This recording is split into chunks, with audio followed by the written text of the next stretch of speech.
Bismillahirrahmanirrahim. Assalamualaikum warahmatullahi wabarakatuh.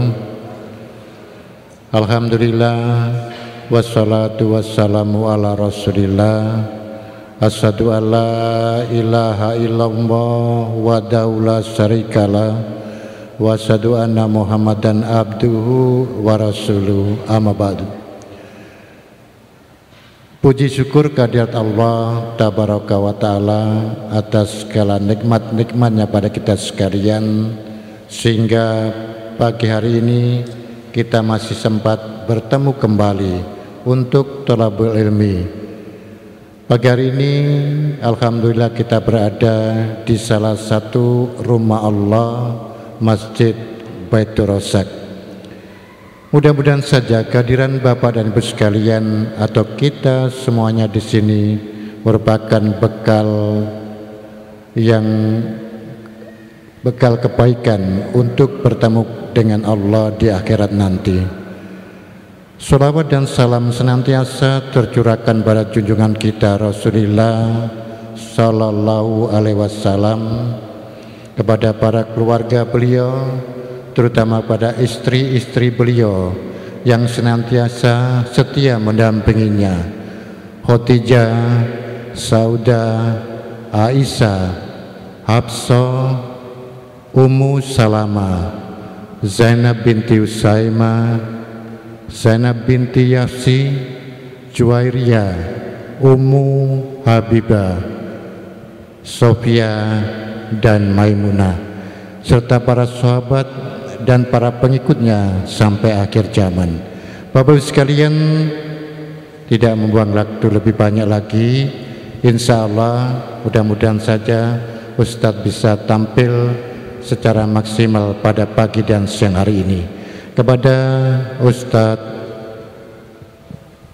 Muhtaram dipersilakan.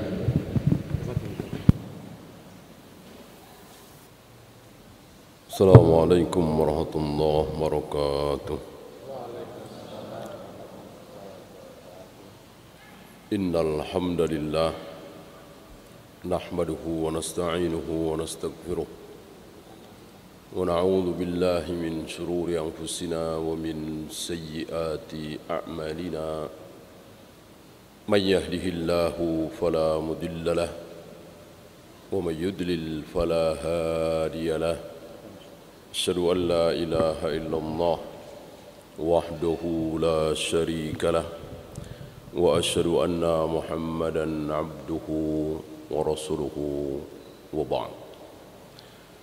Fa inna khairal kalami kalamullah wa khairal hadyi hadyu Muhammadin sallallahu alaihi wa alihi wasallam, wa syarral umuri muhdatsatuha. وإن كل محدثة بدعة وكل بدعة ضلالة وكل ضلالة في النار. أيها الإخوة, salah satu amanah yang Allah berikan kepada kita adalah anak. Sebuah pemberian yang diikuti dengan pertanyaan, tanggung jawab. Maka Nabi mengatakan, inna auladakum min kasbikum. Sesungguhnya anak-anak kalian itu adalah hasil usaha kalian. Bal min atyabi kasbikum, bahkan hasil usaha yang terbaik dari usaha kita itu bisa menghasilkan uang, harta, pangkat, jabatan, kedudukan, ketenaran, anak. Nah, mana yang terbaik? Anak. Anak. Pangkat, jabatan, kedudukan, harta di bawah itu. Ya. Karena pangkat, jabatan, kedudukan, harta akan kita nikmati ketika kita masih hidup. Adapun anak akan kita nikmati ketika kita masih hidup dan ketika kita mati. Antum bayangkan, antum sudah meninggal, antum masih mendapatkan aliran pahala sholat, puasa, baca Al-Quran, zikir, wirid, jihad, haji, umrah. Dari siapa? Dari siapa? Dari anak. Ada dari tetangga? Enggak ada. Dari teman? Enggak ada. Walaupun teman ini ikhlas karena saking cintanya, ya. Atau dari istri, atau dari kerabat dekat, bisa? Tidak bisa. Tidak bisa. Kalau bisa batal sabda Nabi sallallahu alaihi wasallam, "Idza mata ibnu Adam in qata'a 'amaluhu illa min salasin." Salas. Berarti ada 4, ada 5, ada 6, cuman 3. Salah satunya anak. Maka anak adalah luar biasa. Nah, di kesempatan ini insyaallah taala akan kita bahas dari mulai kita akan diberi anak sampai kita punya anak, di hari pertama, di hari ke-7, di hari kedua, 3, 4, 5, 6 tidak ada apa-apa. Tidak ada apa-apanya. Yang ada apa-apanya di hari pertama, di hari ke-7. Ya. Di hari ke-14, 21 hadisnya dhaif. Untuk selanjutnya tidak ada. Nanti bagaimana kita mengkhitankan anak. Kemudian kita menikahkan anak perempuan. Ya. Kenapa dikatakan menikahkan anak perempuan? Ya. Kenapa tidak menikahkan anak laki-laki? Bukankah anak perempuan nikah, anak laki-laki juga nikah? Kalau bahasa kita kan ya, saya habis menikahkan anak. Laki apa perempuan, Pak?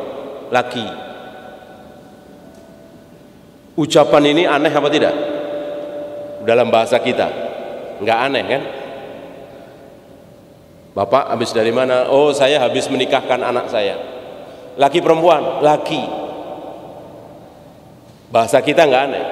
Bahasa syar'i, taruhlah bahasa Arab, bahasa Rasul dan para sahabat. Aneh apa tidak? Aneh. Menikahkan kok anak laki-laki? Aneh, sangat aneh. Ya. Menikahkan adalah anak perempuan. Kalau anak laki-laki yang menikahkan siapa? Iya.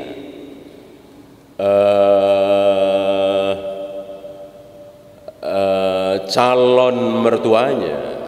Aku nikahkan engkau. Yang bilang begini siapa? Aku nikahkan engkau. Yang bilang begini siapa? Iya, wali si perempuan. Bukan bapak si laki-laki. Berarti yang menikahkan wali, ya. Atau bisa dibalik, dia menikahkan dirinya sendiri, ya. Atau minta dinikahkan. Pak, mohon nikahkan aku dengan putri bapak dengan mahar 5 gram emas. Kata calon mertua laki-laki, ya. Sah apa tidak? Sah. Insya Allah nanti kita bahas, ya. Insya Allah nanti kita bahas seputar anak. Sebuah harta yang sangat-sangat berharga. yang hari ini banyak disia-siakan oleh sebagian kaum muslimin.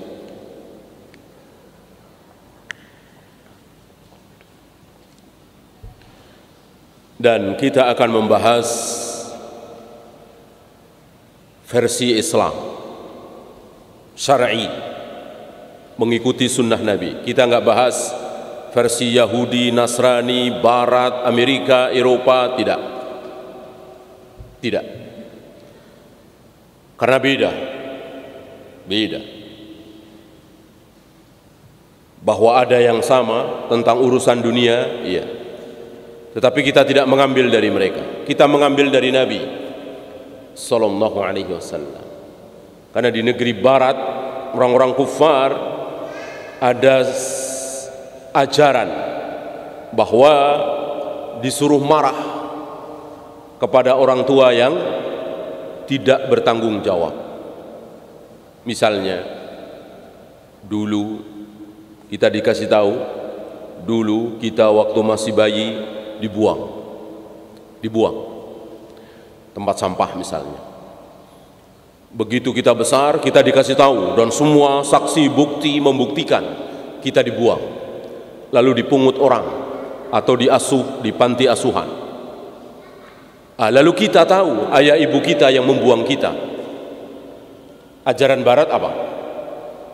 Suruh menuntut, balas dendam. Ajaran Islam tidak. Kita diwajibkan mencintai ayah ibu kita, memuliakan ayah ibu kita, mendoakan kebaikan untuk ayah ibu kita, walaupun kita dibuang di tempat sampah misalnya. Ini ajaran Islam. Kita bisa hidup seperti ini, saya bisa seperti ini, antum bisa seperti itu. Penyebab pertamanya siapa? Ayah ibu. Kalau tidak ada ayah ibu, tidak mungkin kita ada. Lihat Islam mengajarkan sesuatu sesuai dengan hakikatnya. Ajaran barat tidak.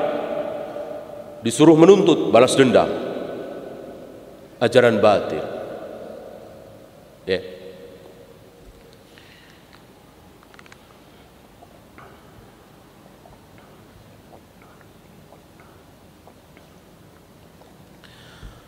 Dan perlu antum ketahui bahwa anak-anak di zaman Nabi dengan anak-anak zaman sekarang sama apa tidak?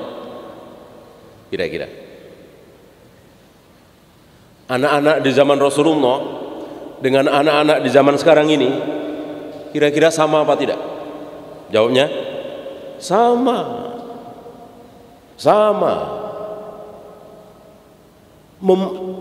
Mempunyai fitrah yang sama, suka mainan, suka bercanda, suka diperhatikan, sama persis. Maka jangan dengarkan orang-orang beda, zaman Nabi beda dengan sekarang. Ya, zaman Nabi begitu usia 5 tahun 6 tahun suruh ngafalin Al-Quran. Enggak ada ilmu lain. Sekarang kan perlu matematika, fisika, bahasa Inggris, ya. Lihat, ini subhat. Beda. Zaman Nabi belum ada itu semua. Maka umur 5 tahun, 6 tahun, 7 tahun digeber dengan ayat-ayat Al-Quran. Sekarang beda. Betul? Salah besar. Nggak ada bedanya. Anak-anak bahkan di zaman Nabi Adam, fitrah Allah menciptakan fitrah itu tidak mungkin berubah. Allah menciptakan sunnahnya, sunnatullah tidak berubah. Walan tajida li sunnatillahi tabdila. Sunnah Allah nggak mungkin berubah. Itu semua ciptaan Allah. Ciptaan Allah pasti tunduk patuh terhadap hukum Allah. Hukum Allah apa istilahnya? Sunnatullah. Kata orang kafir apa? Hukum alam. Apalagi? Insting. Apalagi? Ya. Kata kita sunnatullah. Beda? Sama. Oleh karena itu para ulama tidak ragu-ragu bahwa sekarang ini ada hewan yang saling apa? Ini ulama jeli. Para ulama mengatakan, ini dimasyhurkan oleh Ibnu Qayyim, sekarang ini sampai hari ini ada hewan yang saling menguburkan. Ya. Kucing mati dikuburkan, harimau dikuburkan. Ulama nggak ragu karena ada dalil. Mana hewan menguburkan hewan? Ya, burung gagak di hadapan anak Nabi Adam tertua yang kebingungan, ini adikku yang aku bunuh ini mau aku apakan, gitu. Karena kan belum ada orang mati. Orang mati itu diapakan? Nggak ada yang tahu. Belum pernah ada orang mati. Bingung dia. Dibawa ke sana kemari. Orang bilang Qabil, Habil. Tapi nama ini tidak ada di Al-Quran. Tidak ada di hadis sahih, tidak ada. Istilah Qabil, Habil, Israel itu tidak ada di Al-Quran dan hadis sahih. Adanya di mana? Di Taurat dan Injil. Al-Ahdul Qadim, Al-Ahdul Jadid, perjanjian lama, perjanjian baru, ada di situ. Di Al-Quran tidak ada, di hadis tidak ada. Oleh karena itu para ulama nggak suka menyebut Qabil, Habil, Israel, pun tidak menolaknya. Karena apa? Ya siapa tahu benar. Tapi mengucapkan nggak mau, siapa tahu salah. Kan di dalam Taurat dan Injil dibagi 3 ya. Yang pasti benarnya, yang pasti salahnya, yang kita tidak tahu ini benar atau salah. Ya.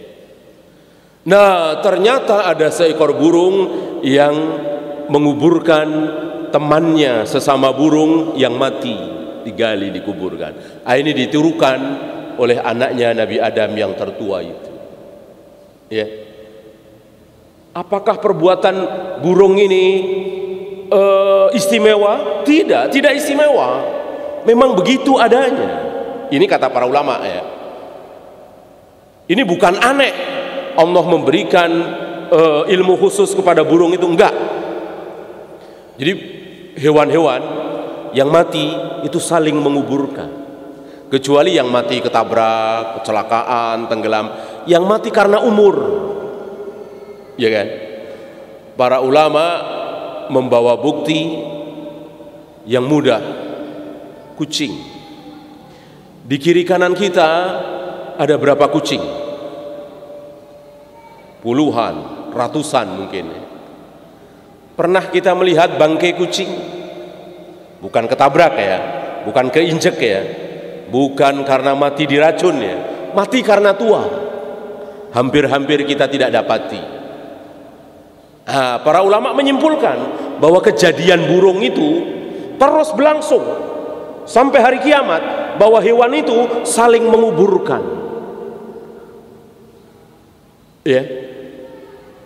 Tidak berubah. Buktinya apa? Kita tidak dapati bangkai kucing, bangkai hewan-hewan yang dibiarkan oleh manusia. Gitu. Nah, termasuk psikologi anak, sifat anak nggak berubah. Bohong orang bilang beda zaman Nabi dengan zaman sekarang, beda penanganan zaman Nabi dengan sekarang, beda, keliru. Barangkali teknis saja. Kalau teknis ya, inti sama. Bagaimana Nabi mentarbiyah anak-anak dengan kita mentarbiyah anak-anak sama. Bagaimana Nabi memperlakukan anak-anak dengan kita memperlakukan anak-anak sama. Jangan beda. Ya. Kalau beda, insya Allah terancam gagal. sebagaimana yang kita saksikan hari ini. Ya.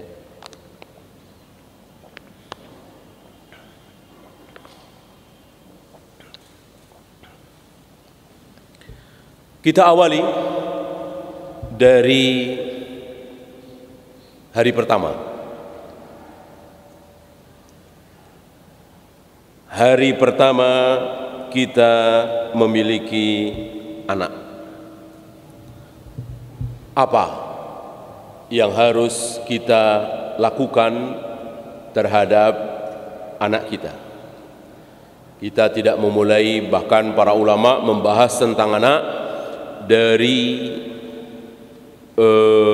memilih jodoh,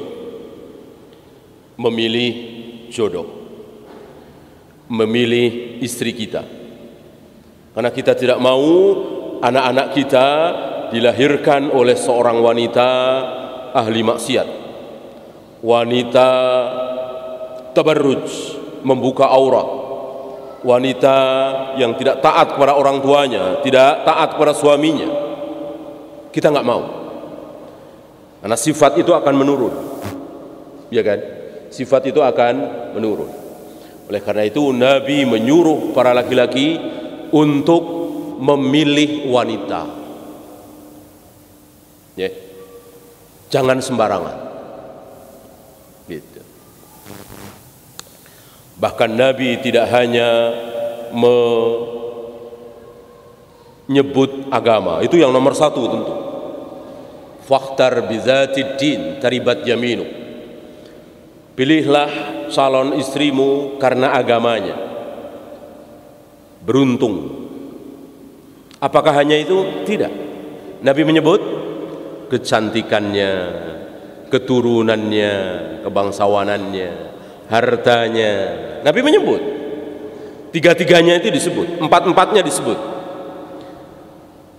Bahwa agama nomor satu, iya. Tapi bukan berarti yang lain disepelekan. Bahkan nasihat Imam Ahmad, kalau laki-laki ditawari perempuan akhwat, yang harus ditanyakan terlebih dahulu apa? Ini nasihat Imam Ahmad. Apanya kira-kira? Agamanya dulu, apa cantiknya dulu? Hah? Cantiknya dulu, apa agamanya dulu? Cantiknya dulu. Ini nasihat. Mas, ada wanita siap nikah nih. Mas mau? Nah, kita nanya, apanya dulu? Oh, boleh. Hafal berapa juz sih, Mang? Pantas begitu? Pakai jilbab enggak? Suka ngaji enggak? Apa cantiknya dulu? Nasihat Imam Ahmad, cantiknya dulu. Kalau nanya agamanya dulu, akan bermasalah. Oh ya, hafal berapa juz? 25 juz. Oh, semangat kita. Gimana? Pakai jilbab? Dari kelas 5 SD sudah pakai jilbab. Bahkan 1 SMP sudah pakai cadar. Semangat kita. Gimana? Pergaulannya enggak pernah keluar rumah. Sama ibunya, bapaknya nurut. Semangat kita. Ya, ngaji gimana? Rajin ngaji. Boleh. Ketemu. Begitu diketemukan, nazar, lihat wajahnya, enggak serk dia. Mungkin jelek. Dia mundur. Bagus apa jelek? Jelek. Orang wanita hafal 25 juz, pakai jilbab, pakai cadar, solehah, ditinggalkan. Emang dia nggak cocok. Salah sendiri, nanya agamanya dulu.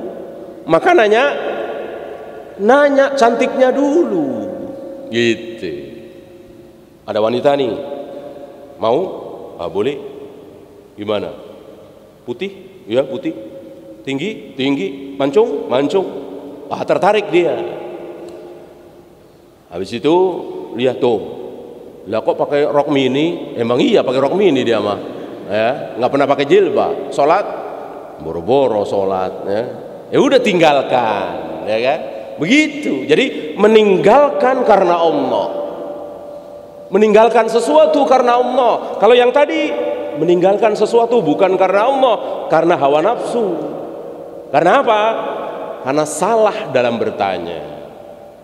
Ya, rupanya butuh ilmu. Ya, ini nasihat dari Imam Ahmad. Tanyakan kecantikannya dulu, bahas fisiknya dulu, jangan bahas agamanya dulu.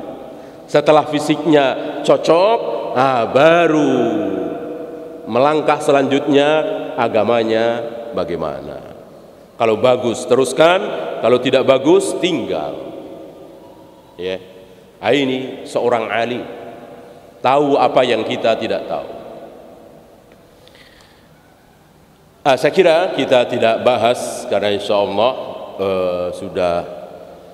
sudah pada nikah semua antum ya, sudah ya. Kita bahas anak aja, ya.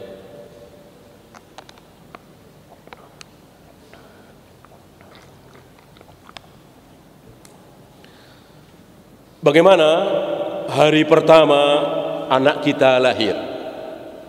Apa yang pertama kali bisa kita lakukan sesuai sunnah Nabi Sallallahu Alaihi Wasallam? Bukan sesuai kedokteran. Kalau kedokteran ya silahkan tanya ke dokter masing-masing. Ya, ilmu kedokteran kan berkembang, ilmu kesehatan berkembang. Bagusnya pakai pakaian apa, dibalut dengan kain yang terbuat dari apa? Ini agama tidak mengatur, terserah. Ini yang diajarkan oleh Nabi Sallallahu Alaihi Wasallam. Dokter silahkan urusan dokter masing-masing. Nanti barangkali akan bertentangan antara sabda Nabi wahyu dengan teori dokter, sebagaimana yang akan kita bahas sebentar lagi. Mana yang harus kita pilih? Tentu sabda Nabi Sallallahu Alaihi Wasallam. Ya, walaupun ribuan dokter membantahnya. Apa misalnya? Hari pertama ketika anak kita lahir, ketika Abdullah anaknya Abu Talhah lahir di hari pertama, dibawa oleh Anas bin Malik ke hadapan Nabi. Apa yang dilakukan oleh Nabi terhadap bayi yang baru lahir ini? Apa?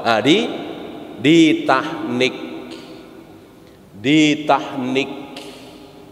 Bagaimana mentahnik? Nabi mengunyah kurma.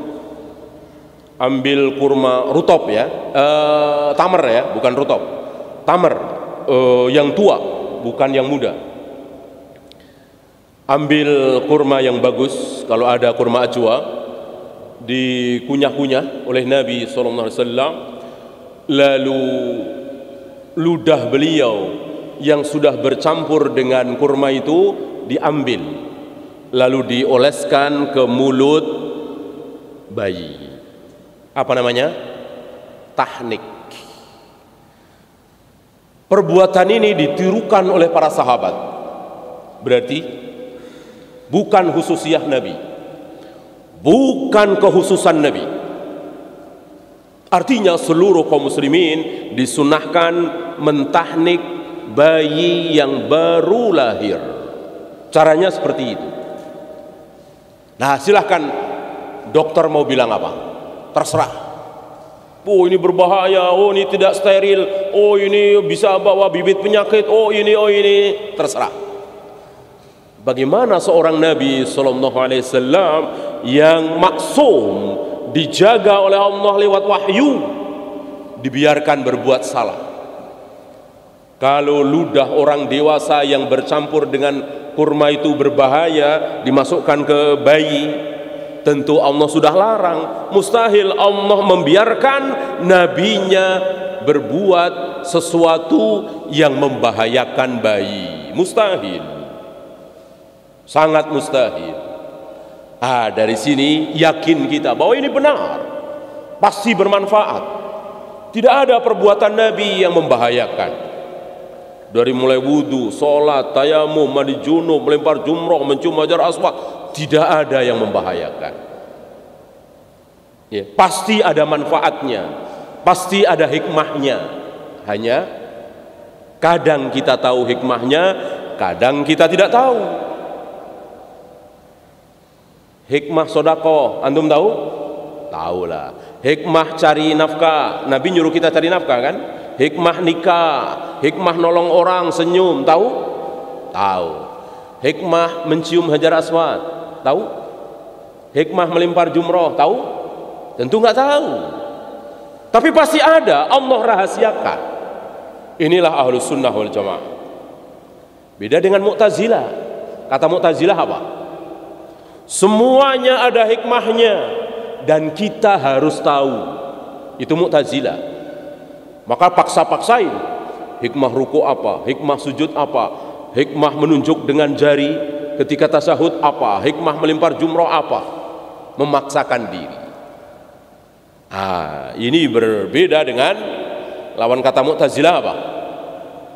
Firqah itu kan biasanya ada dua yang berseberangan. Ahlus sunnah selalu berada di tengah-tengah. Ya, kalau Khawarij kan dengan Syiah, kalau Qadariyah kan dengan Jabariyah. Kalau Mu'tazilah dengan Asy'ariyah. Kalau Asy'ariyah bilang apa? Seluruh perintah dalam larangan Allah tidak ada hikmahnya. Ketika Allah nyuruh kita sholat, ya memang Allah maunya kita sholat. Ketika Allah nyuruh kita menunjuk dengan jari seperti ini ketika tasyahud, ya memang maunya Allah begitu. Enggak ada hikmahnya. Ketika kita disuruh sedekah, zakat, ya memang begitu. Oh, enggak ada hikmahnya. Enggak ada maksud apa-apa. Allah ingin begitu. Ini Asy'ariyah. Nah, ahlus sunnah wal jamaah berdiri di tengah-tengah. Berarti tahnik ada hikmahnya, pasti. Hanya kita nggak tahu. Perlukah tahu? Jangan takalluf. Jangan takalluf. Kalau memang tahu, antum seorang dokter,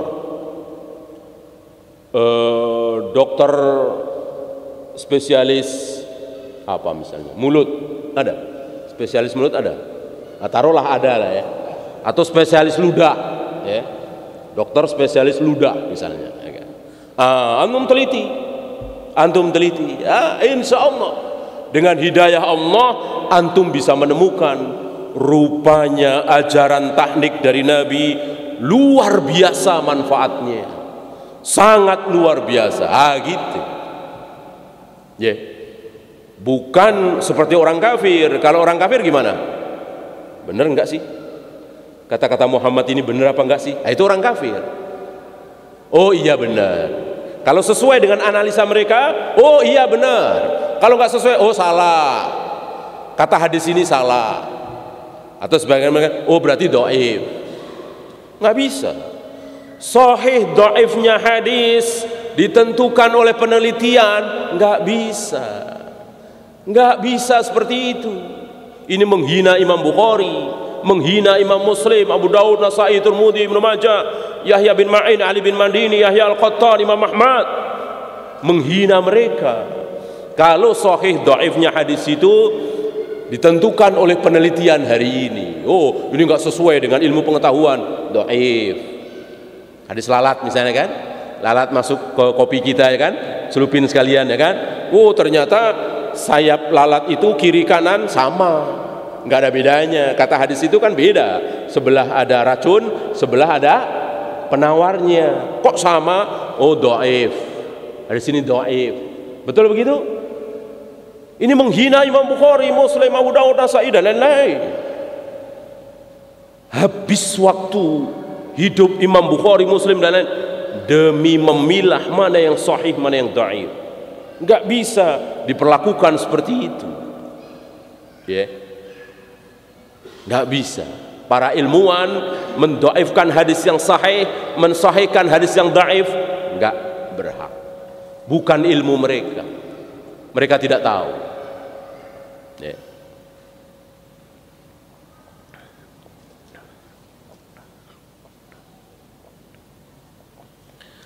Ini tahnik.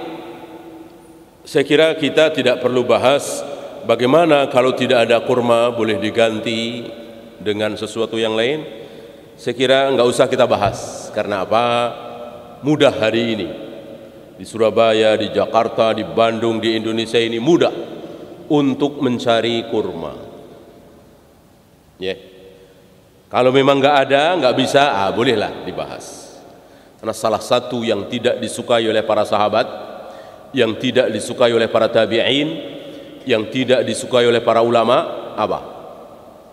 Membahas sesuatu yang apa? Yang belum kejadian. Para ulama nggak suka, para sahabat, para tabi'in nggak suka. Ada seorang ulama ditanya, ya Syekh, apa hukum anu begini-begini? Syekh ini balik tanya, apakah sudah terjadi? Kalau belum terjadi nggak mau. Karena ilmu agama ini adalah untuk menyelesaikan masalah, bukan untuk bikin masalah. Maka jika ada metode dalam agama ini kok bikin masalah, tanda-tanda itu batil. Contoh yang lagi marak apa? Ruqyah. Ruqyah di zaman Nabi itu bikin masalah apa menyelesaikan masalah? Menyelesaikan masalah. Ada orang menggigil, panas, demam karena tersengat binatang berbisa, dibacakan di ruqyah dengan Al-Fatihah sekali oleh Abu Sa'id Al-Khudri, sembuh seketika. Ada yang kesurupan, di ruqyah, sembuh. Ada masalah, selesai dengan ruqyah. Nah, sekarang ada ruqyah yang bikin masalah. Datang ke tempat dia, segar bugar, nggak kurang satu apa, suruh duduk di depan dia 10 orang, 15 orang, lalu di ruqyah, baca ruqyah, langsung jerit, yang belum, aduh, yang gemeteran. Ini menyelesaikan masalah apa bikin masalah? Bikin masalah. Mestinya kan yang tadi gemeteran, begitu di ruqyah hilang gemeternya. Ini enggak, begitu di ruqyah malah gemeteran. Ini ada apa-apanya ini? Ada apa-apanya? Yang meruqyah ini punya? Yang meruqyah ini punya? Dibantu jin. Jin gertak jin. Ya. Enggak Pak, itu kan ada jinnya sebetulnya. Makanya ketika dibacakan ayat Al-Quran gemeteran. Sekarang yang saya nanya, ada manusia yang enggak ada jinnya? Ada manusia yang enggak ada jinnya? Rasulullah ada korinnya enggak? Rasulullah punya korin. Bagaimana? Antum jangan mau dibodoh-bodohi. Ya. Jadi ruqyah itu, ajaran Islam itu menyelesaikan masalah, bukan bikin masalah. Mosok ruqyah bikin masalah? Jangan mau antum. Ya. Sekarang kan lagi ramai, lagi marah. Bercampur antara sunnah dan bid'ah. Mengatasnamakan sunnah, mengatasnamakan salaf. Laris sekarang. Pokoknya sekarang asal disebut salaf, laris. Ya. Atau saja jid apa? Sendal jepit kasih merek salaf, laku, laris. Itu sandal jepit. Apalagi ustaz, lebih laku lagi. Ya. Maka hati-hati sekarang berbaju salaf, padahal bukan. Antum jangan asal-asalan. Pokoknya asal awalnya innal hamdalillah. Nanti ada kullu bid'atin dolalah, bejenggot, celananya cingkrang, udah itu salaf. Enak amat. Bukan begitu. Tanya kepada ustaz-ustaz kita, tanyakan kepada Ustaz Hakim, tanyakan kepada Ustaz Yazid, tanyakan kepada ustaz-ustaz yang kita siqah.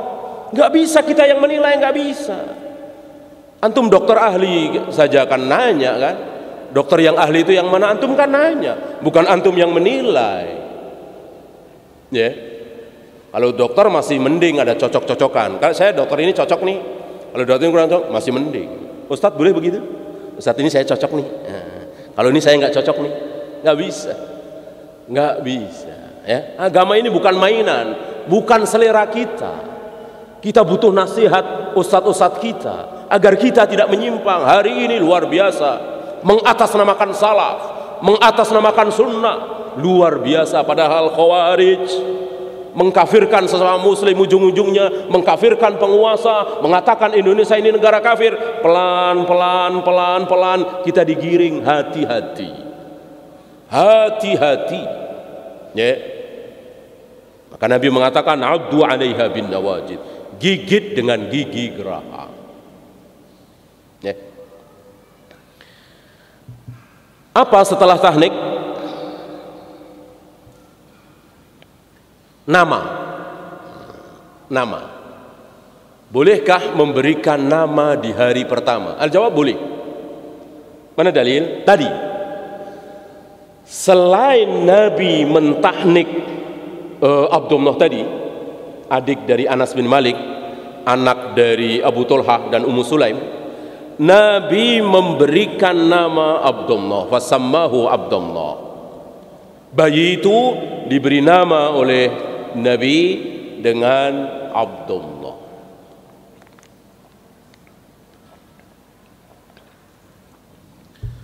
Hari keberapa? Hari pertama. Ini sekaligus membantah sebagian ulama yang mengatakan pemberian nama harus hari ketujuh. Kan ada pendapat seperti itu. Pemberian nama harus hari ketujuh. Ini terbantahkan oleh hadis ini. Sahih riwayat Imam Muslim. Ya. Bagaimana hari ketujuh? Bisa. Hari ketujuh bisa. Maka para ulama menggabungkan ini. Hari pertama sampai hari ketujuh. Pengumuman nama itu diberitahukan kepada kakaknya, adiknya, tetangganya, bahwa namanya Abdullah misalnya, Abdurrahman misalnya, Abdurrahim misalnya, sebaik-baik nama. Itu di hari pertama sampai hari ketujuh. Jangan melebihi. Gitu. Saya pernah tinggal di satu daerah perkampungan, itu ada yang sebulan, 2 bulan, bahkan setengah tahun lebih belum dapat nama. Jangan sampai seperti itu. Minimal hari ketujuh, maksimal hari ketujuh, minimal hari pertama. Ya. Bagaimana mempersiapkan? Nggak masalah. Bahkan sebelum anak kita lahir, bahkan sebelum istri kita hamil, kita sudah merencanakan nama untuk anak kita yang laki-laki, yang perempuan, tentu nggak masalah. Ya. Hari pertama sampai ketujuh itu memberitahukannya, kan perlu diberitahukan. Ya.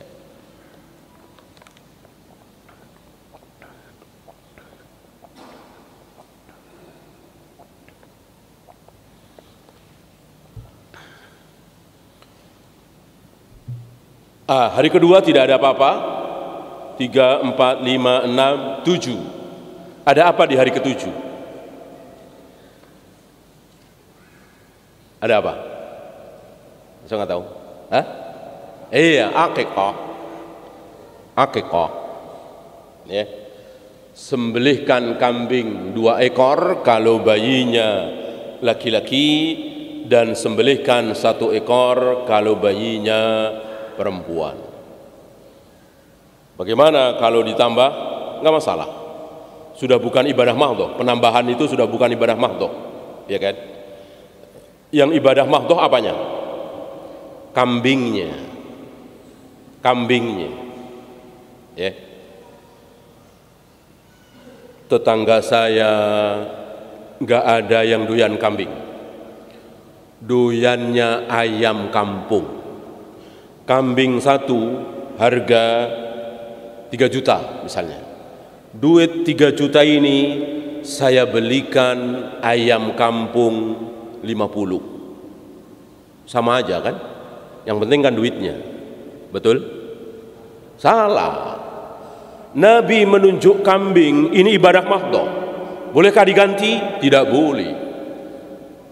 Bahkan bukan sekedar kambingnya, tapi umurnya, kegagahannya. Maka kan ada kambing-kambing yang tidak sah, cacat, pincang, belum cukup umur untuk kurban. Ya. Sebagian ulama mengkiaskan dengan akikah. Akikah sama. sudah cukup umur, tidak cacat, ya. Dikebiri cacat apa tidak? Dikebiri tidak cacat. Dikebiri tidak cacat, karena cacat sudah disebutkan oleh Nabi, pincang, buta, atau cacat yang jelas. Di kita misalnya antrak misalnya, itu jelas cacat. Adapun kebiri bukan cacat, berarti boleh.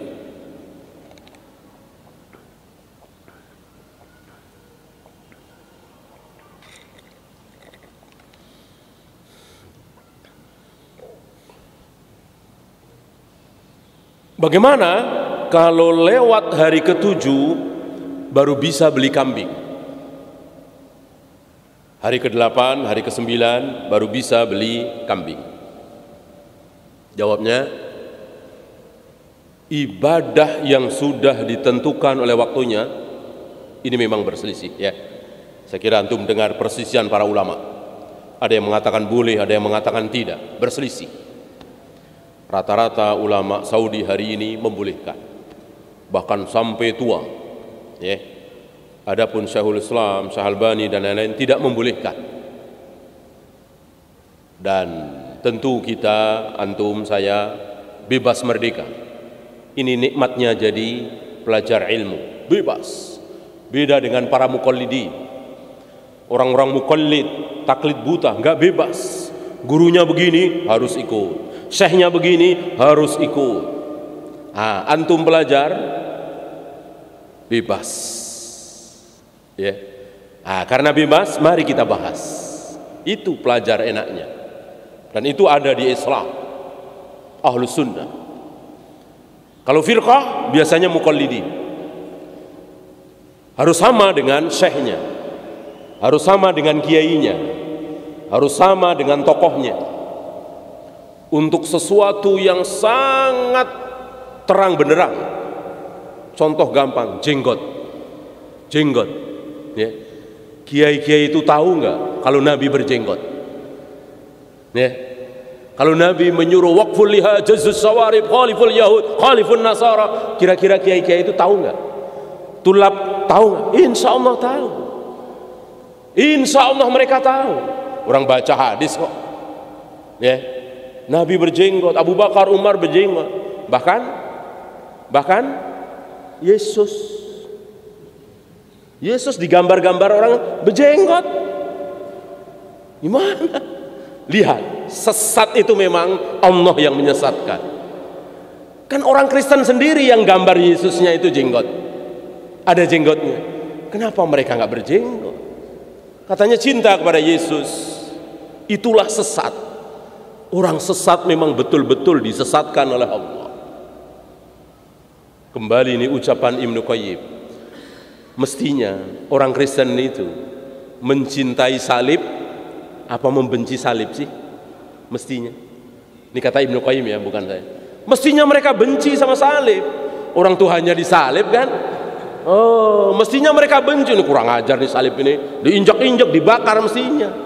Kenapa dipuja-puja, dibikin kalung, dipuji-puji? Kan Tuhannya mati gara-gara disalib. Itulah sesat. Maka sesat adalah betul-betul disesatkan oleh Allah. Enggak ada hubungannya cerdas, jenius, ini idiot, enggak ada. Sesat betul-betul disesatkan oleh Allah. Bukan karena bodoh, bukan karena enggak cerdas, bukan karena enggak jenius, enggak. Menurut antum Abu Jahal, Abu Lahab itu jenius apa tidak? Jenius, pintar. Fir'aun pintar apa tidak? Pintar. Tapi disesatkan oleh Allah Rabbul Alamin. Antum tahu Mugis, Bariroh, Ammar bin Yasir, Sumayyah, orang-orang cerdas? Enggak. Orang-orang bangsawan yang memiliki kedudukan tinggi, pintar, jenius? Enggak. Ya bayangkan aja. Tahu ya, Mugis Bariroh tahu ya? Bariroh ini berjalan, diikuti oleh Mugis sambil nangis, ya, mengharapkan Bariroh ini mau kembali kepada dia. Kan mantan istrinya, sama-sama budak. Karena Bariroh ini dimerdekakan oleh Aisyah, maka Bariroh ini berhak memilih mau meneruskan rumah tangga bersama Mugis apa pergi meninggalkan Mugis, bebas. Nah, ini dia pergi meninggalkan Mugis. selalu diikuti oleh mugis sambil nangis. Sampai Nabi nggak tega melihat ini. Ini menunjukkan orang rendah kan? Orang rendah kan? Tapi diberi hidayah oleh Allah, menerima sunnah Nabi, menerima Islam. Sementara Abu Jahal, Abu Lahab, orang tinggi, bangsawan, cerdas, jenius, Allah sesatkan, sesat neraka. Maka jangan kita menyombongkan kecerdasan kita, jeniusan kita, jangan. Sejenius kayak apa, mau IQ-nya 200 sekian di atas rata-rata, Allah sesatkan, sesat. Mau bodoh, kalau Allah kasih hidayah, dapat hidayah petunjuk. Jangan sombong. Ya.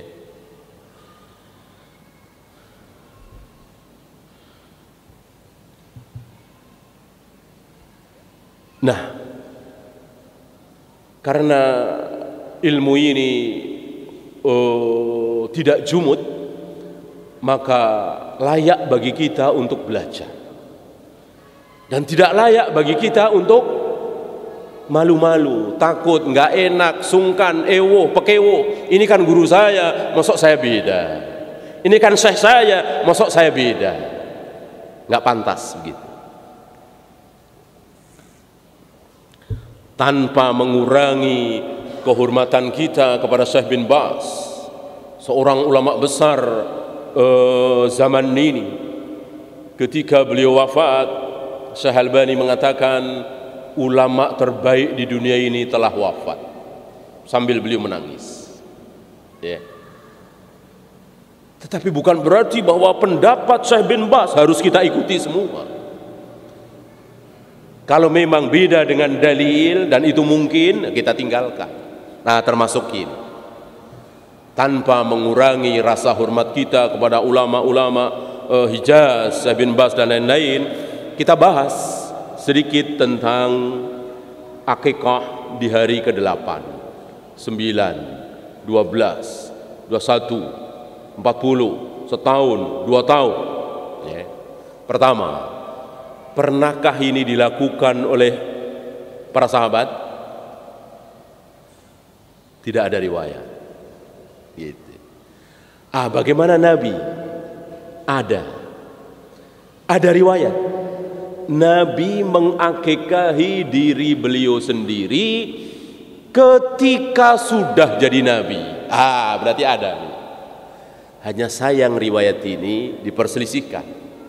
Artinya tidak sahih, tidak bisa dipakai hujjah. Seandainya riwayat ini sahih, apakah kita langsung ikuti? Nanti dulu. Manusia yang paling semangat mengikuti sunnah Nabi siapa? Sahabat. Abu Bakar, Umar, Utsman, Ali, Zubair, Thalha, Abdurrahman bin Auf, Jubair bin Awam dan lain-lain.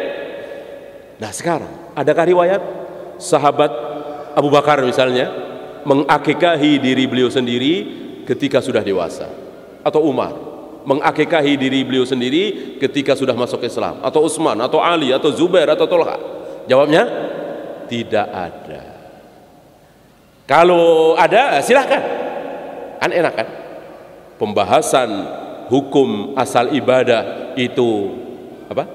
Hukum asal ibadah itu apa? Terlarang, haram, ini enak.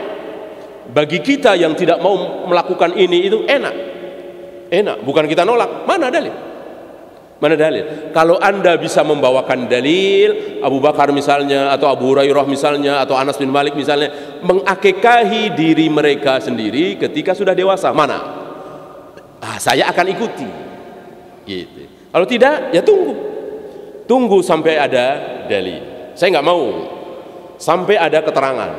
Kan kitab-kitab hadis kan bisa dicek. Apa Sahih Bukhari, Muslim, Abu Daud, Nasai, Tirmidzi, Musnad Ahmad, Sunan Abdul Razzaq. Apalagi sekarang kan tinggal klik saja keluar semua. Mana? Nggak ada? Nanti dulu. Nah, kita ibadah, nunggu dalil, nunggu wahyu, nunggu perintah, nunggu contoh dari Rasul dan para sahabat. Tentang Rasul tadi nggak kita bahas. Karena memang beliau punya kekhususan. Nah, ketika tidak ada, maka sementara disimpulkan, kalau memang belum ada, bahwa ini khususiyah Nabi. keistimewaan Nabi. Itu pun kalau hadis tadi sahih. Itu pun kalau hadis tadi sahih. Kalau nggak sahih, ya lebih jauh lagi. Ya.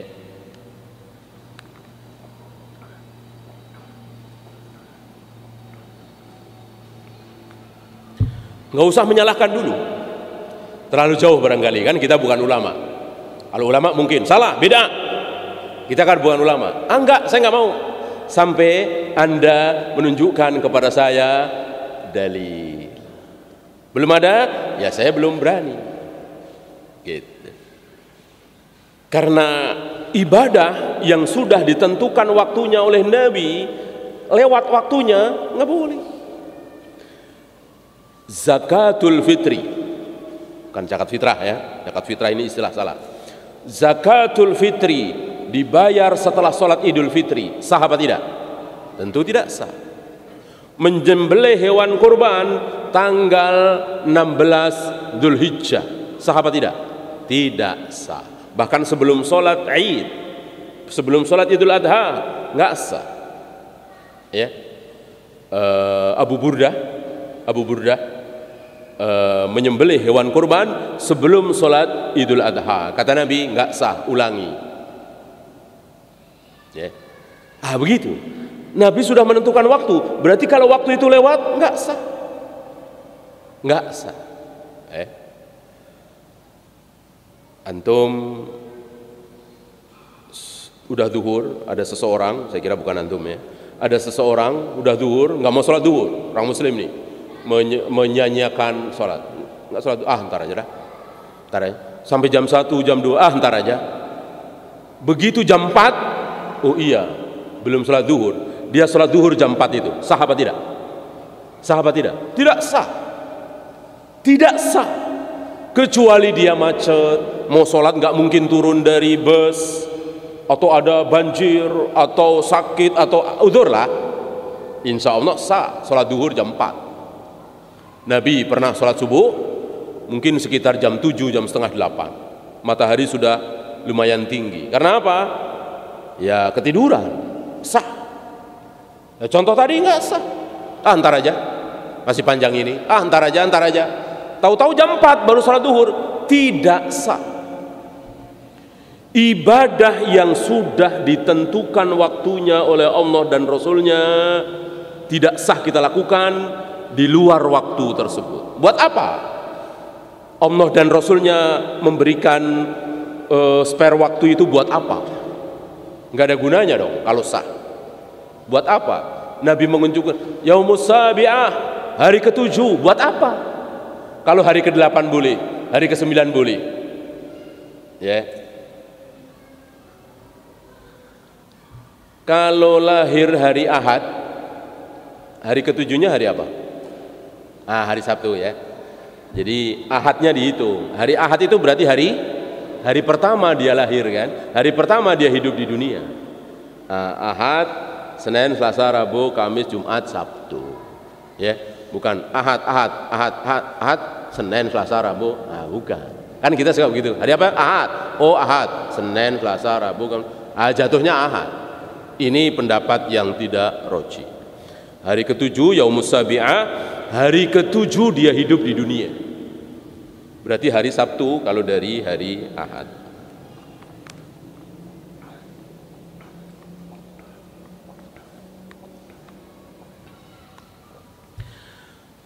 Kita tinggalkan tentang akikah hari ke-7. Kita masuk secara umum. Apa yang wajib kita lakukan, kita ucapkan, kita tarbiyah terhadap anak-anak kita ketika umur sebulan, 2 bulan, 3 bulan. Saya kira tidak ada syariat. Ya, tidak ada syariat. Nggak ada Nabi mengajarkan apa yang harus kita lakukan terhadap bayi umur 1 bulan, 2 bulan. Ya, bacakan ayat-ayat Al-Quran misalnya. Butuh dalil. Butuh dalil. Kita baca Al-Quran ya tentu untuk kita dengan Allah. Ini gulu. Bahkan sebagian menyuruh ayahnya, ibunya baca Al-Quran. Ayahnya baca Al-Quran ketika anaknya masih di di kandungan. Ini kan bermakna ibadah. Ibadah harus dengan dalil. Nyontoh Rasul dan para sahabat, mana ada? Rasul dan para sahabat, laukana khairan lasabakuna ilaihi. Kalau itu benar hak, tentu para sahabat yang memulai pertama kali. Tentu para sahabat. Mana ada sahabat? Umar istrinya lagi hamil, bacain surat Maryam, surat Yusuf. Mana dalil? Nah, sekarang kan ada yang mengajarkan itu. Orang awam akan mengatakan, "Oh ya bagus. Daripada musik, ya. Daripada apalah, mendingan baca Al-Qur'an." Butuh dalil, ini ibadah. Mana dalil? Ya, tidak boleh ibadah ini gulu. Yang penting baik, yang penting bagus, enggak. Kebaikan milik Allah dan Rasulnya. Fa inna khairal hadyi hadyu Muhammadin sallallahu alaihi wasallam. Di luar itu sesat, buruk. Ya. Termasuk sebulan, 2 bulan, 3 bulan yang kita baca Al-Quran di depan dia, ya kita untuk Allah, bukan untuk dia. Nah, 2 tahun, 3 tahun barangkali, atau mungkin 1,5 tahun, mungkin juga ada yang cerdas ya, setahun sudah bisa niruin, bolehlah. Bismillahirrahmanirrahim, kita tuntun anak kita, ya. Kalau sebulan, saya kira aneh sekali ya. Sebulan Bismillahirrahmanirrahim, umur sebulan, ya tentu orang akan mengatakan ini nggak waras, ya. Bagaimana sebulan bisa menirukan? Nggak bisa. Setahun mungkin, ya.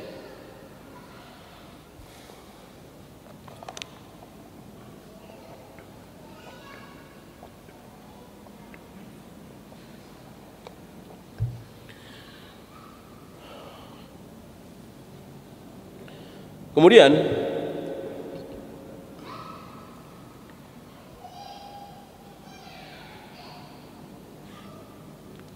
kembali kepada fitrah dasar ya, manusia, anak-anak. Saya teringat dengan kejadian ketika Nabi berkhutbah, khutbah Jumat. Tiba-tiba Hasan mundar-mandir di situ. Cucu beliau, anak dari Ali dan siapa? Fatimah. Terjatuh di situ. Diambil oleh Nabi. Diambil oleh Nabi. Lihat, di tengah-tengah khutbah, ya, beliau tidak sanggup menahan diri. Cucu beliau, ya, di tengah-tengah khutbah Jumat. Nah, inilah fitrah manusia, fitrah laki-laki, ya, sayang kepada anak, sayang kepada cucu. Ini tidak hilang dari Nabi SAW. Sedang khutbah, ya, sedang khutbah, beliau gendong, mungkin umur 3 tahun, 4 tahun mungkin, beliau gendong. Sebentar beliau melihat jamaah, sebentar beliau melihat Hasan, wajah Hasan. Sebentar melihat jamaah, sebentar melihat Hasan. Lalu beliau mengatakan, anakku ini kelak akan menjadi apa? Menjadi pendamai 2 kelompok kaum muslimin yang berselisih. Ya. Kira-kira 30-an tahun. Ya, atau 31, 32 tahun setelah kejadian ini terjadi. Apa yang disabdakan oleh Nabi sallallahu alaihi wasallam. Ada 2 kelompok kaum muslimin bahkan sempat berperang, berbunuh-bunuhan. 1 kelompok Ali, 1 kelompok Muawiyah. Habis hilang, tidak berselisih lagi, enggak ada jadi kelompok lagi. Setelah Hasan membaiat Muawiyah. Ya, ini pelajaran bagi kita. Ya. Ini Nabi ngomong sekilas. Mungkin nggak sampai 3 menit Nabi bersabda ini. Hukum yang ada di ucapan beliau ini luar biasa, banyak sekali dan besar. Satu, apa? Kalau antum jeli, antum akan bisa mengeluarkan fawaid dari hadis tadi. Satu, cucu termasuk anak.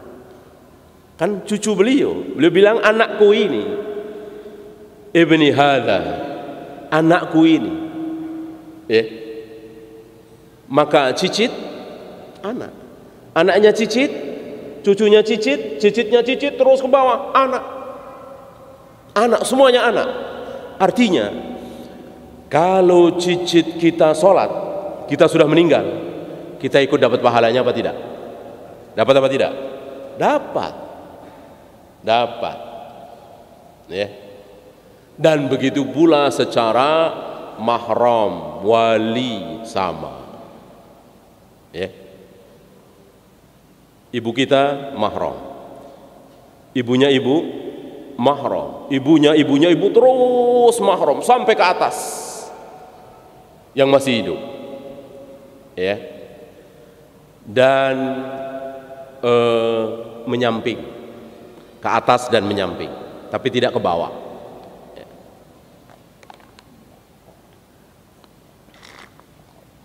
Orang tua kan menyamping mahramnya. Ya. Kita punya ibu kita mahram. Adiknya ibu menyamping, mahram bukan?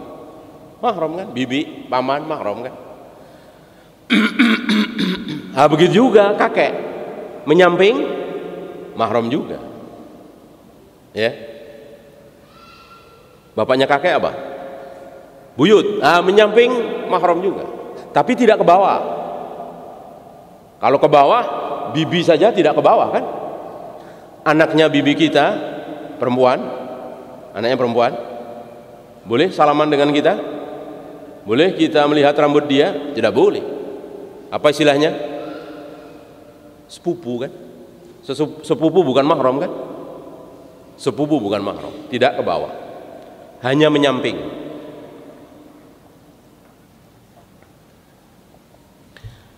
Yang ke bawah apa? Yang ke bawah apa? Saudara. Saudara ke bawah kan? Antum punya saudara, punya abang, abang antum punya anak, mahram bukan sama antum? Mahram. Apa istilahnya? Ponakan. Anak yang ponakan? Iya ke bawah. Cucunya keponakan terus ke bawah. Ya. Jadi rupanya mahram itu pakai kaidah, bukan hanya yang ada di dalam surat An-Nur itu, tetapi lebih dari itu. Intinya orang tua, kakek, buyut menyamping, saudara ke bawah, dan kita ke bawah, jelas semuanya mahram. Ya. Apalagi fitrah seorang manusia tidak hilang dari diri Nabi sallallahu alaihi wasallam. Lihat Nabi sallallahu alaihi wasallam, cinta kepada anak-anak tidak hilang. Beliau cinta. Ya. Bahkan di riwayat lain beliau membawakan ayat bahwa istri dan anak itu menjadi fitnah. Aku terfitnah. Lihat. Aku terfitnah. Ini yang saya maksud di awal tadi. Bahwa perlakuan terhadap anak di zaman Nabi dengan zaman sekarang sampai akhir zaman sama. Tidak ada perbedaan. Ya. Maka Nabi merasa terfitnah oleh anak, apalagi kita. Pasti insya Allah terfitnah. Nah, pandai-pandai kita menyenangkan anak, membahagiakan anak, istri, tentu hukum asal boleh. Dengan cara halal. Dengan cara haram jangan. Rasul dan para sahabat menyenangkan anak istri dengan cara halal. Ya.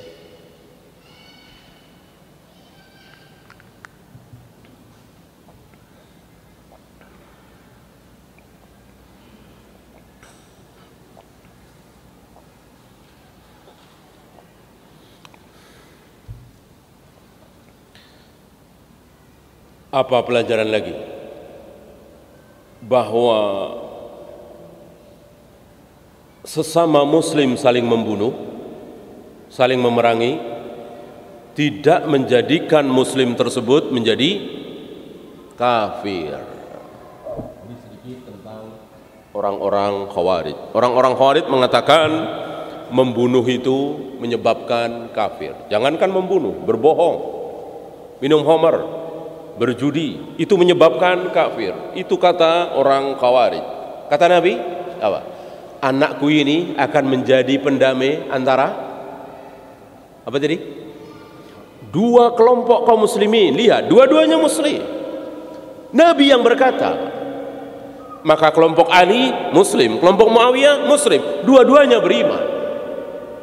Maka sesama muslim saling berkelahi, saling membunuh mungkin, dan tidak menjadikan si muslim ini menjadi kafir.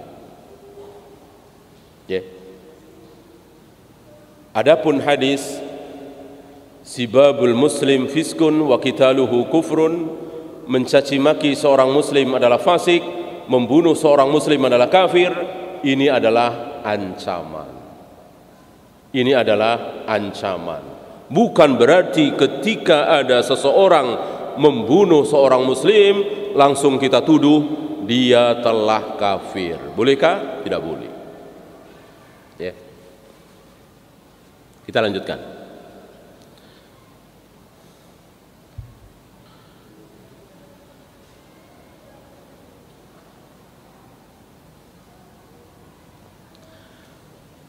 Kepada siapa anak itu dinasabkan?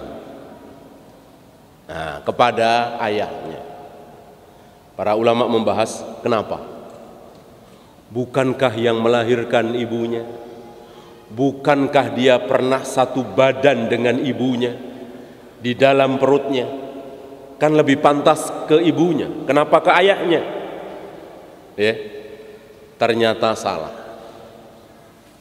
Kalau ada orang bertanya, anak kita semua ini lebih lama bersama ibu apa bersama ayah? Nah, jawabnya bersama ayah. Sebadannya, kita sebadan dengan ibu kita berapa lama? 9 bulan kira-kira. Ada yang lebih dikit, ada yang kurang.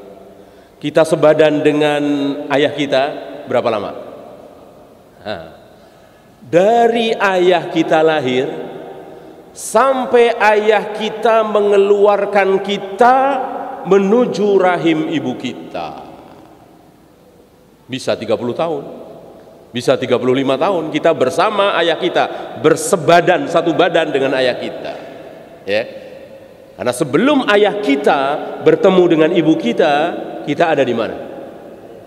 Di sulbi ayah, bukan di rahim ibu. Apalagi di sulbi ibu, salah. Di rahim ibu cuma 9 bulan tadi. Ya. Oleh karena itu, ketika Allah menunjukkan calon manusia yang akan masuk surga dan yang akan masuk neraka, Allah mengusap punggung siapa? Punggung Adam apa punggung Hawa? Punggung Adam. Karena seluruh manusia ada di punggungnya tulang sulbi Adam. Ada di situ. Ya. Lalu anak pertama itu keluar dari sulbi Adam menuju rahim Hawa. Akhirnya keluar sebagai anak pertama yang orang bilang Qabil itu. Ya.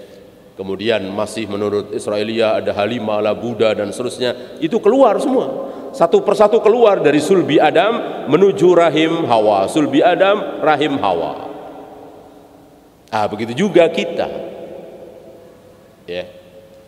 Bagaimana ketika bapak kita belum lahir? Ketika bapak kita belum lahir, kita ada di mana? Di mana kira-kira? Karena sudah orang di zaman Adam aja sudah ada. Kita sudah ada belum di zaman Nabi Adam? Sudah ada. Berupa entah hanya Allah yang tahu ya. Istilah kita sel lah apalah. Ada di sulbinya Adam, tentu kecil sekali. Antum nggak usah nanya, kok muat ya? Itu berapa miliar? Masuk muat punggungnya Adam memang gede banget. Punggungnya Adam, nggak usah nanya begitu. Kecil sekali. Mudah bagi Allah. Nggak usah nanya. Ya, nggak kejangkau oleh akal pikiran kita. Nah, ketika ayah kita belum lahir, kita ada di mana? Calon kita itu ada di mana? Di sulbi ayahnya ayah. Di sulbi ayahnya ayah. Ya. Terus kalau nggak terus ke situ terus, ya. Dan seterusnya, ya. Maka tepat kalau seseorang itu dinasabkan ke ayah, tidak ke ibu, kecuali anak zina, kecuali hasil zina. Maka para ulama mengatakan zina itu merusak nasab. Nasabnya jadi rusak kan? Fulan itu ayah kita, tapi nggak boleh kita nyebut ayah karena kita anak zina. Ini kan rusak. Ya, zina itu betul-betul merusak nasab.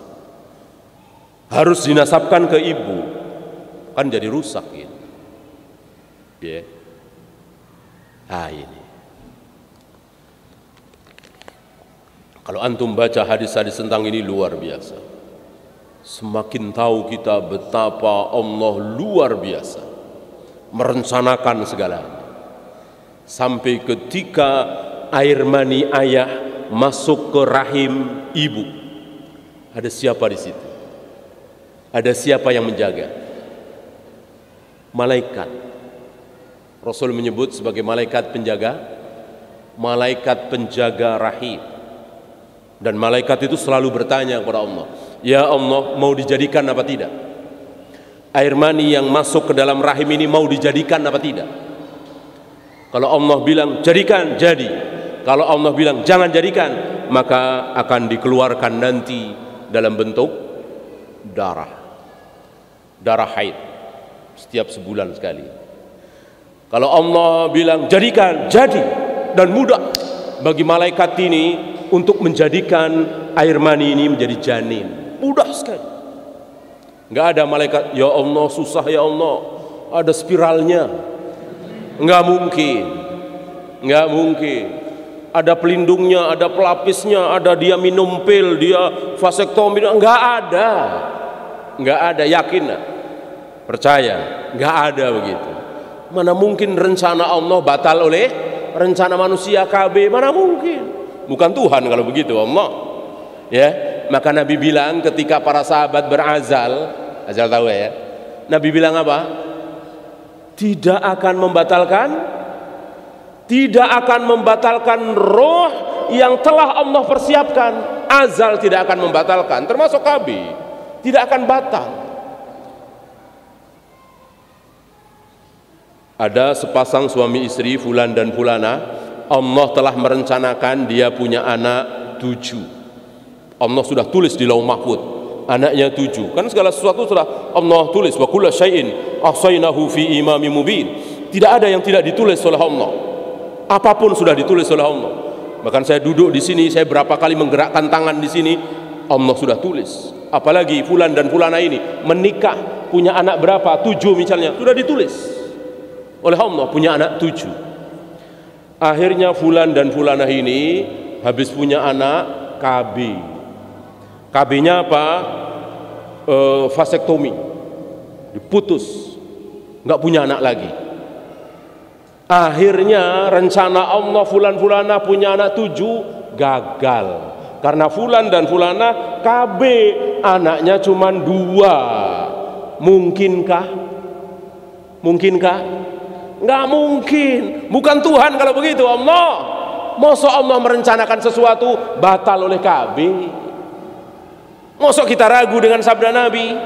Azalmu itu tidak akan membatalkan roh yang telah Allah persiapkan, nggak akan batal, ya.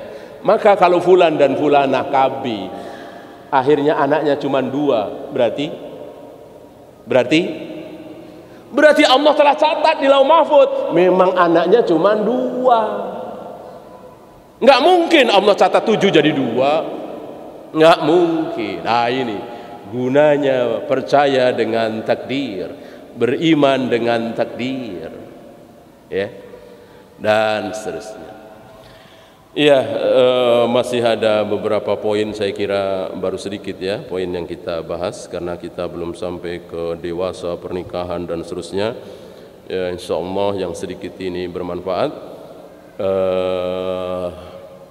Kita lanjutkan dengan soal jawab karena nanti sore masih ada jadwal, jadi mungkin tidak bisa sampai zuhur. Ini dulu, ya.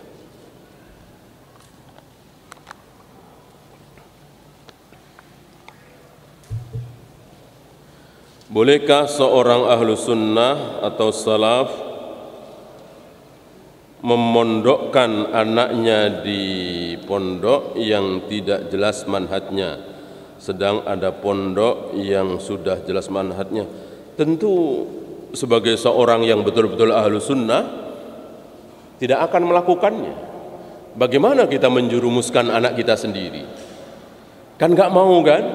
Kita nggak berbuat bid'ah, nggak tahlilan, nggak yasinan, nggak sholawat nariyah, nggak muludan, tiba-tiba anak kita sholawat nariyah, muludan, jadi musuh kita kan? Tentu namanya anak akan lebih sikoh dengan gurunya daripada kita sebagai orang tuanya. Karena kan orang tua tidak setiap hari mengajar. Jangan, ya. Tentu kita harus pilih yang sunnah. Yang kan seperti kita bahas tadi, sekarang banyak yang abu-abu, banyak yang tidak jelas, ya. Hati-hati.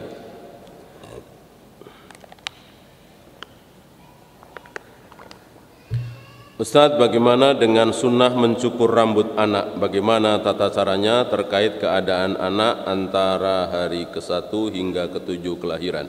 Ya, ini saya kira termasuk yang belum kita bahas, ya. Hari ke-7 mencukur rambut anak sampai habis itu di hari ke-7, ya. Jangan disisakan. Jadi jangan digunting. Kalau digunting tentu sisa, dikerok. Kemudian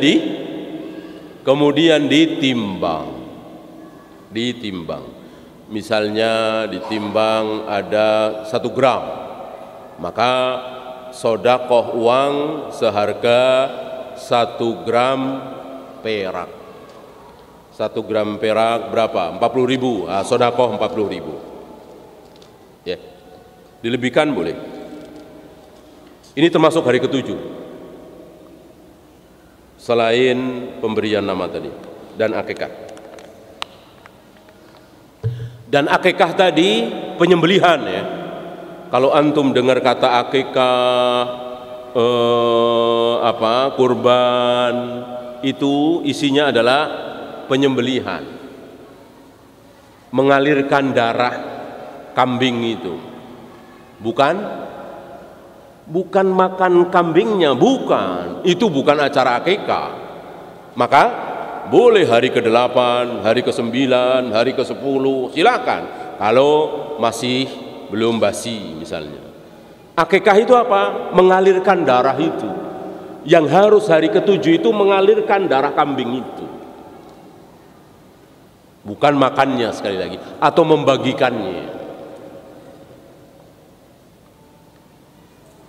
Bagaimana hukum jika bekerja di bank konvensional atau syariah namun di bagian posisi unit supporting, pemeliharaan, memantau keprimaan mesin ATM, semuanya mau sampai tukang bersih-bersih, semuanya haram.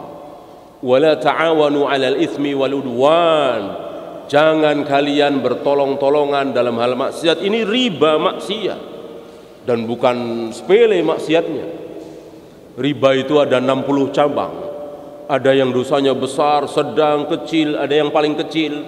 Dosa riba terkecil itu seperti anak menzinai ibunya, kayak tirrajulu ummahu. Seperti anak menzinai ibunya, itu zina, riba terkecil dosanya. Mau kita?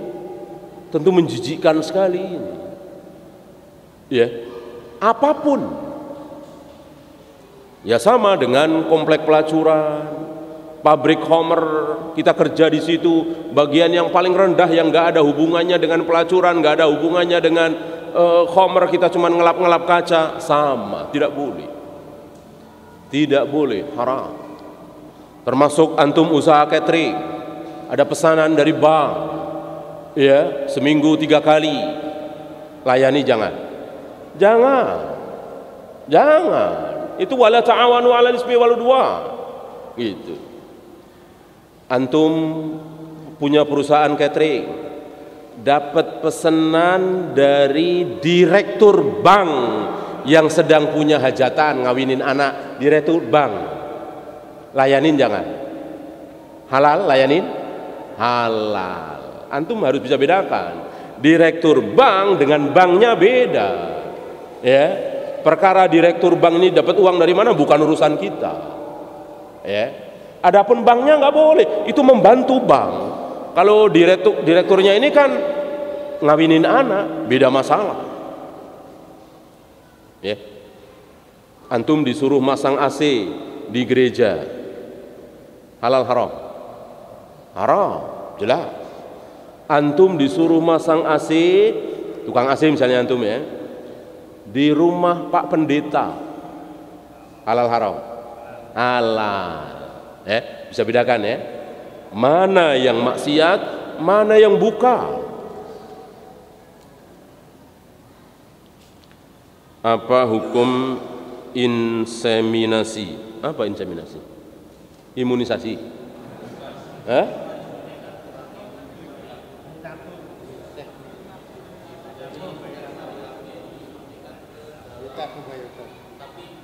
Disuntikan? Ngapain disuntikan? Suntik aja sendiri.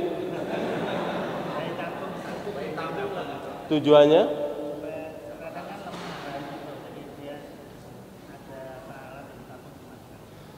Sepertinya ini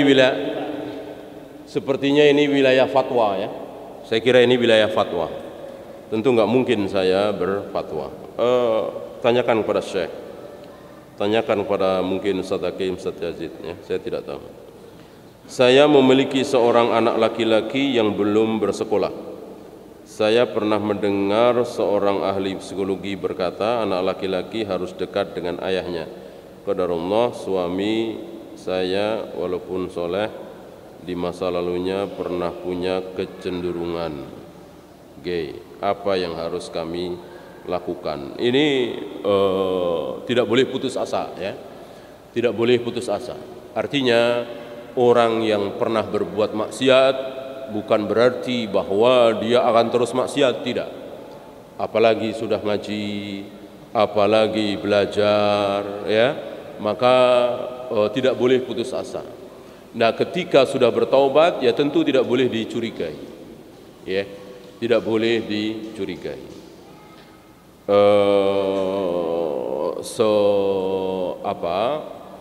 Sedahsyat-dahsyatnya para pezina misalnya, insya Allah dia tidak akan bernafsu dengan anaknya sendiri yang cantik misalnya, ya, insya Allah, ya, insya Allah, ya.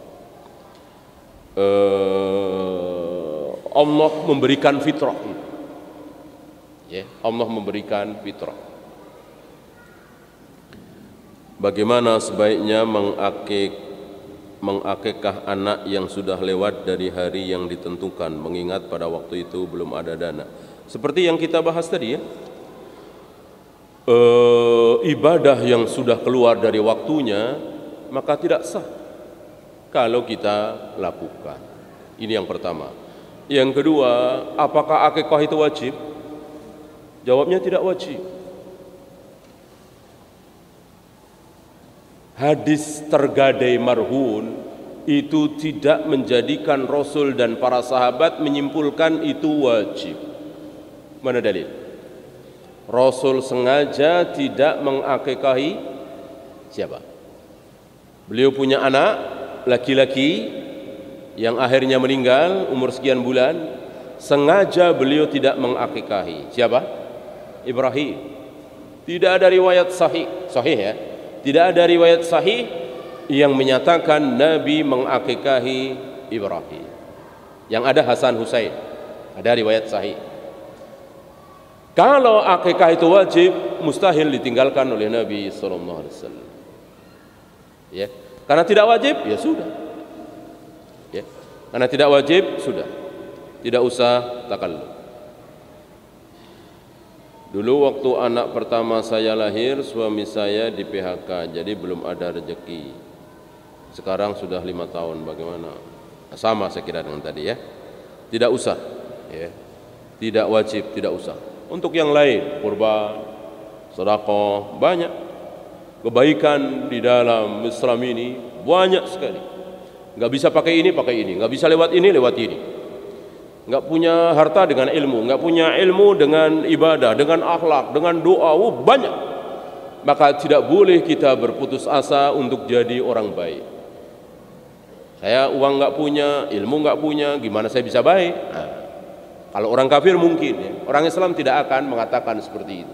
Kebaikan itu bisa kita raih dari cara apapun. Yang cuman ada satu itu apa? Ada, yang cuman ada satu, tidak ada duanya. Apa? Kebenaran. Kalau kebenaran cuman satu. Kalau kebaikan banyak. Ini baik, itu baik, itu.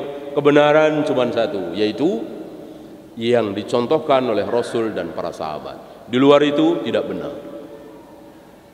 Ya.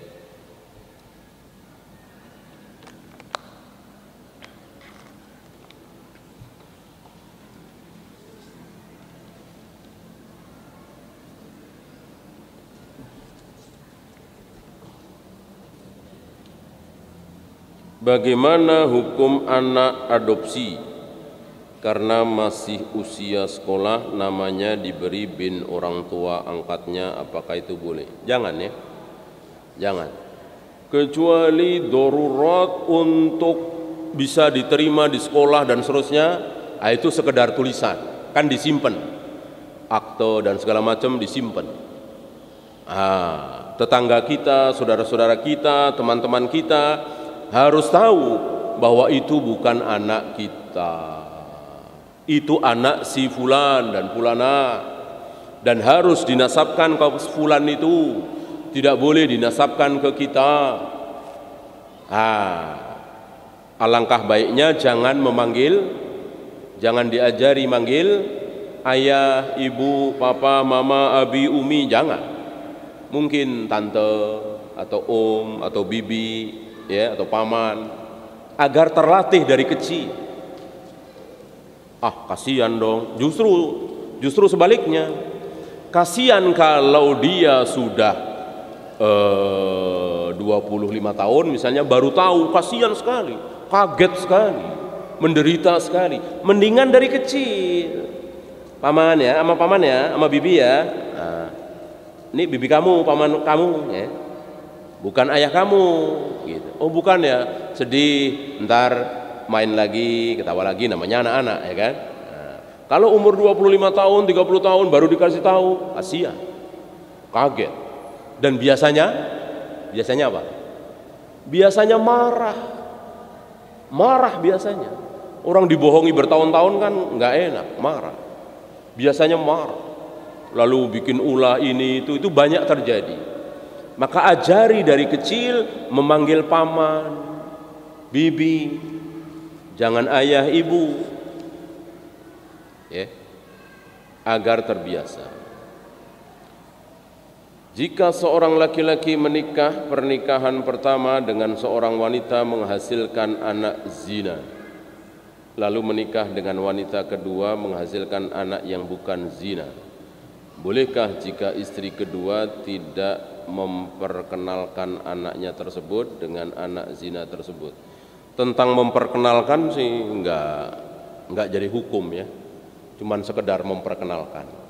Intinya bahwa anak zina tidak boleh dinasabkan ke ayahnya, dan nanti akan merembet kepada waris, akan merembet pula kepada perwalian. Kalau anaknya ini perempuan, nanti besar mau menikah, yang menikahkan ayah zinanya tadi sah apa tidak? Tidak sah, karena bukan ayahnya secara hukum. Maka Imam Syafi'i menyebut sebagai bapak mani, ayah mani, abul mani. Ya. Ini bahayanya zina. Maka ini sebarkan kepada kaum muslimin, terutama kepada para remaja, agar mereka semakin jauh dari zina. Karena buntutnya panjang sekali dan buruk itu. Bagaimana ada seorang ayah meninggal, dia yang menyebabkan si fulan ini lahir, dia meninggal, anaknya ini nggak dapat waris, kan buruk sekali ini. Dari air mani dia, tapi nggak boleh dapat waris, kasihan sekali kan, wali dan seterusnya.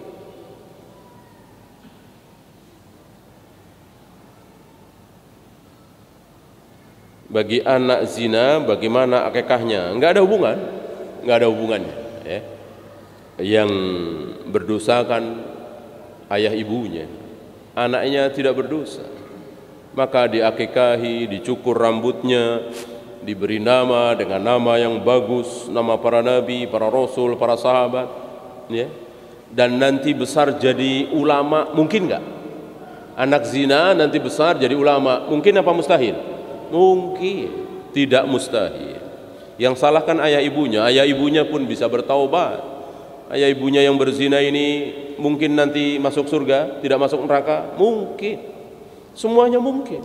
Maka tidak boleh kita menjelek-jelekkan. Allah Maha Pengampun. Ya. Bagaimana hukum vaksin dalam Islam? Apakah ini termasuk hak anak yang harus ditunaikan? Tidak. Tidak.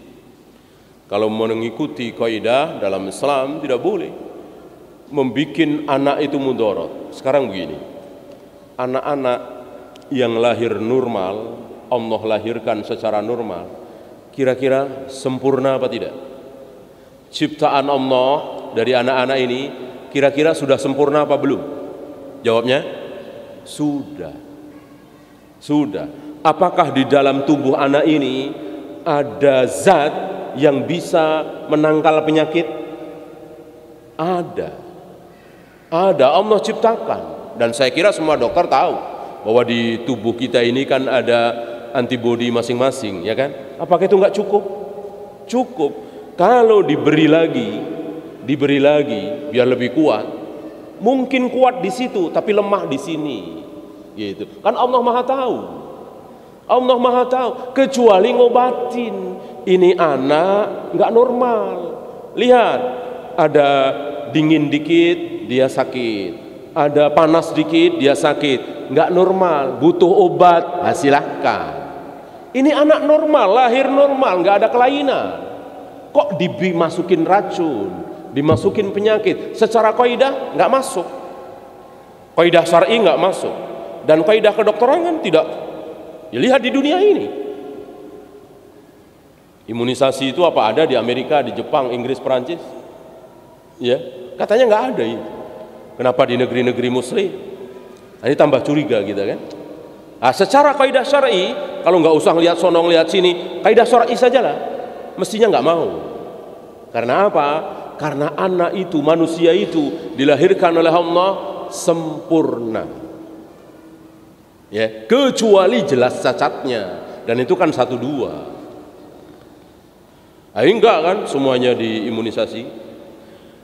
Saya seorang istri beranak 2, bekerja di bank syariah. Bagaimana hukumnya, boleh atau tidak sesuai syariah? Kalau harus keluar, saya bersedia karena Allah.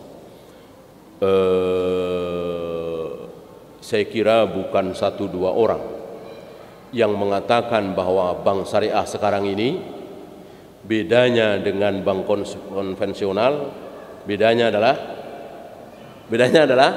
namanya ya di Arab-Arabin, ya kan? Kalau bagi hasil syar'i ya, apalah diganti ini yang dorobah, yang diganti Arab, isinya sama aja, nggak ada bedanya, ya. Diganti nama yusammunaha bi ghairi ismiha, persis sabda Nabi. Diberi nama dengan yang bukan namanya, sebetulnya sama, ya. Diganti, terus akadnya dimain-mainin, ya. Ini kalau bapak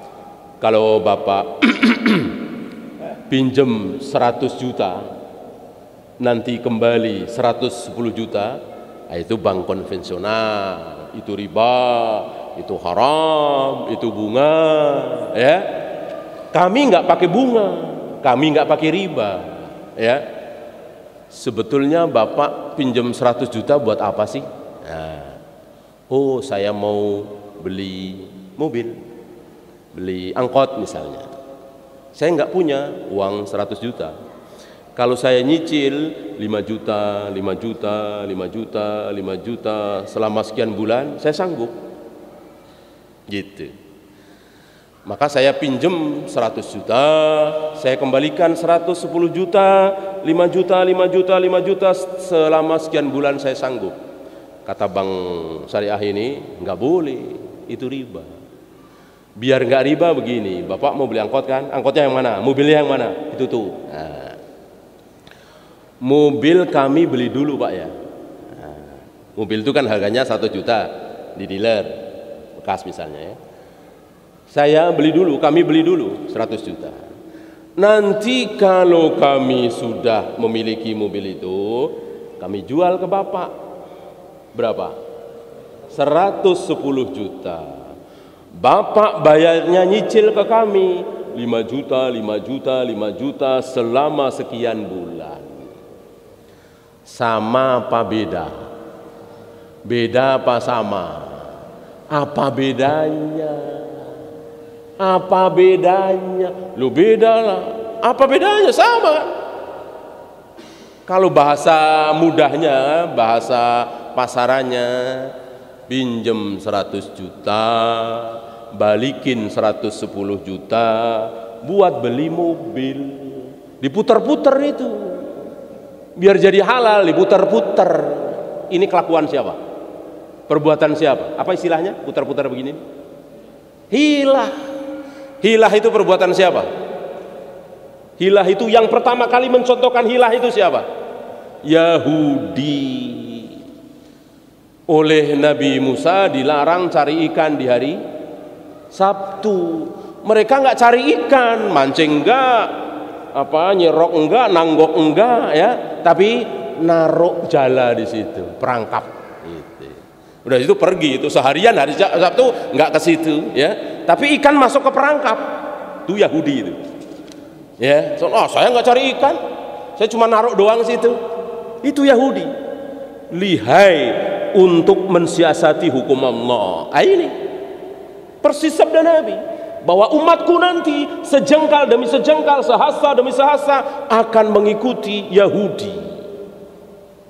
Ini terbukti, ya, seolah jadi syariat.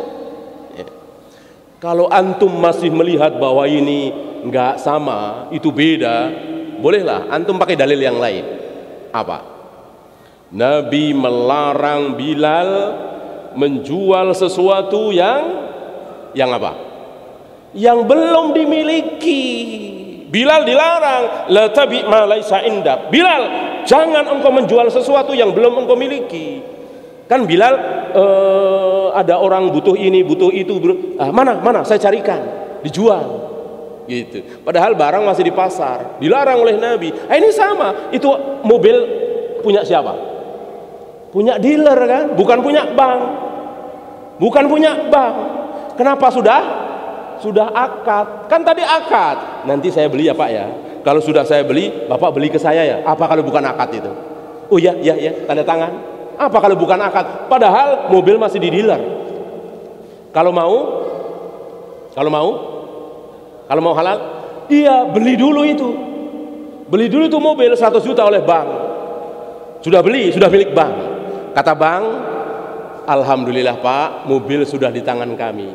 Silahkan, kalau Bapak mau beli 110 juta, Bapak boleh nyicil. Kata Bapak tadi, maaf saya berubah pikiran, saya nggak jadi beli. Boleh marah nggak banknya? Banknya boleh marah nggak? Kalau banknya marah, berarti sudah akad. Di situ letaknya. Bank nggak boleh marah, orang belum akad. Ya, maaf saya berubah pikiran. Ini bank ini, kalau bank itu mau halal, bank harus punya barang, punya produk, punya sesuatu yang ini enggak. Takut, ini Yahudi takut. Maka jangan takut.